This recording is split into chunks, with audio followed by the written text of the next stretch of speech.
I'm pretty sure that everyone that is already seeing my channel right now, since it's a gaming channel slash commentary, I guess, has seen or at least heard all about the cyberpunk drama. You know, the game that, mind you, has been in development since 2013. At least that's when the trailer was released. It could have been even longer.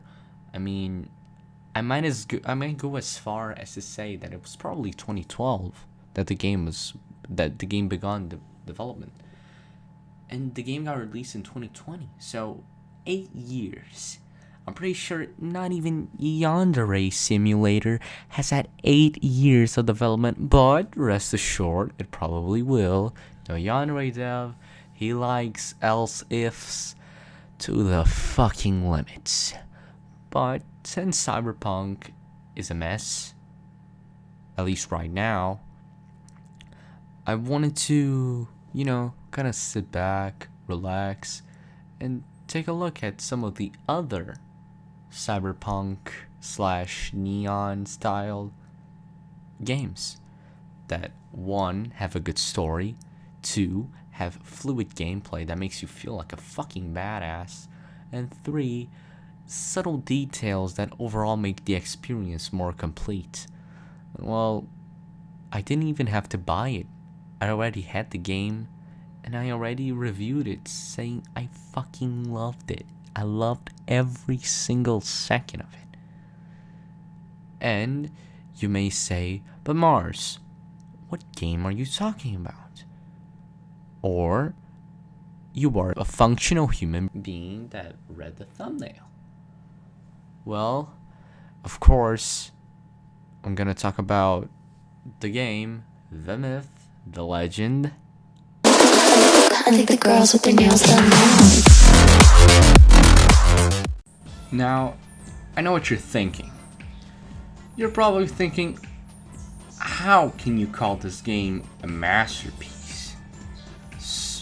A masterpiece is something that it's very few and far between. It certainly can't be achieved by a simple indie developer. It had to consist of innumerous art designs. The people that direct the scenes, they have to be on point. But what if I tell you that you don't actually need that? All you need is vision. Now, you may when you look at it on the outside, it's like ooga booga, men concourse can see time differently, get drugs in his veins, ooga booga. But that certainly isn't the case. There's just so much to Katana Zero, to the way that you can interact with it. When you interact with the world around you, you feel like it actually reciprocates. And it's not only the enemies that their dialogue breaks, it's with NPCs too, like a therapist. You can say that, just give me my fucking medicine, therapist, god damn. And the game has these little things, like for this example, where you think, oh, this is gonna be a fucking normal mission, like I just gotta escort it, and boom, guy's dead. You thought that you was gonna escort him, and it was gonna be, oh, we're gonna protect this guy. But no, he's fucking dead. You failed your mission. You think, oh, maybe I can do something. No, you cannot. You cannot repair it. You've done it. Move on. You can also use the own environment against the enemies, and that is some genius touch. Because they'll say, oh, these letters are bullshit, the enemies just walk past them, fuck it, And I really think that the game pulls off the whole time thing, because as you're seeing, what is happening is a camera feed. You may say, well, okay, what gives? But you're actually not playing. What is happening in the cameras is what is actually happening, what's happening in the present. What you just played was the future.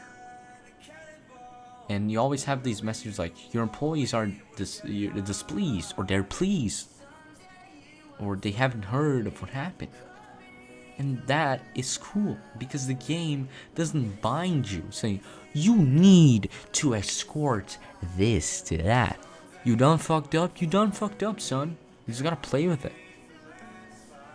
The game has also these dream-like states where you're in this house and you can't see anything outside of the house, and the character Zero as a kid, and then you're just tossing a ball to a little girl, beside a machine. But out of nowhere, someone or something comes in and it just grows and it comes for you. And you wake up in a cold sweat. Boom. Cold transition, 9 days remain. The game is also set on a span of 10 days, which you talk to your therapist and things like that. And that is some really neat details. I really must say that it nails immersing you, even though it's not an open world game. Unlike Cyberpunk.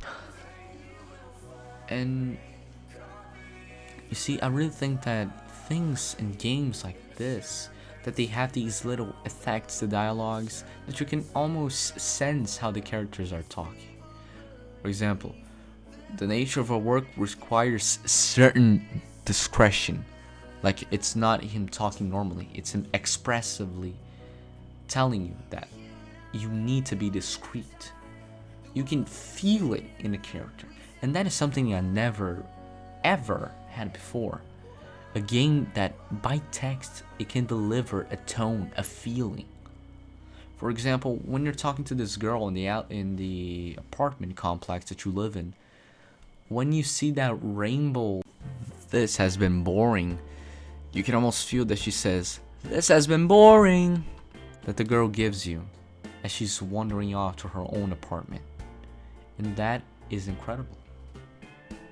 The hotel mistresses, when you're talking to her, her floaty dialogue, like she's kind of excited. Like how I love card games and cyberpunk dystopias, and that is something that it must be commended. And they may say, yeah, you're just dick riding the game because it has a nice soundtrack, cool gameplay, it's whatever's. No, dude, you actually should suck this game off. If you're gonna be a fanboy for any game, be Katana Zero's fanboy. It's the one that actually plays off. But IGN's not gonna give it a fucking 10 that it actually deserves. It's gonna give it, an 8.7, barely beating out Black Ops 4, the fucking cash grab of the series. Let's give Call of Duty the good review, because it's Call of Duty. Yes, Call of Duty, funny bang bang shooter.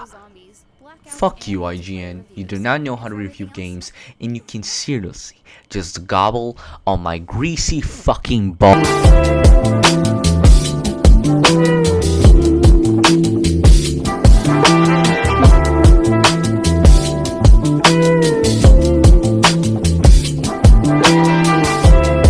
Okay, so if you made it this far, well, thanks for watching. This video, since it's my first one, it took a lot of work. So, and I hate to say this, but if you liked the video, if you can please subscribe, share this video with some friends, or don't. But you're kind of helping me out. Like you scratch my back and I scratch yours. The first, I wanted to be a good game that I'm probably gonna re-review, because I kind of just painted over the top of the game.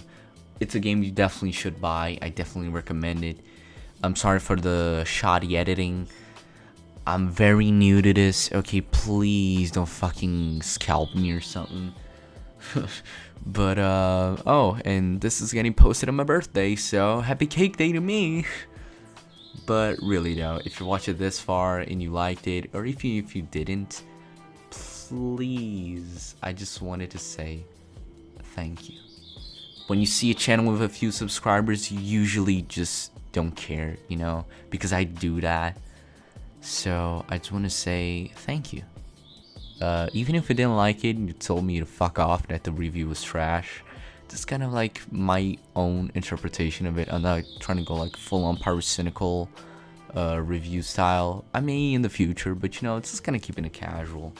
So thank you, and I guess I'll see you later. I think, yeah, I'll see you later. Bye, you dinguses.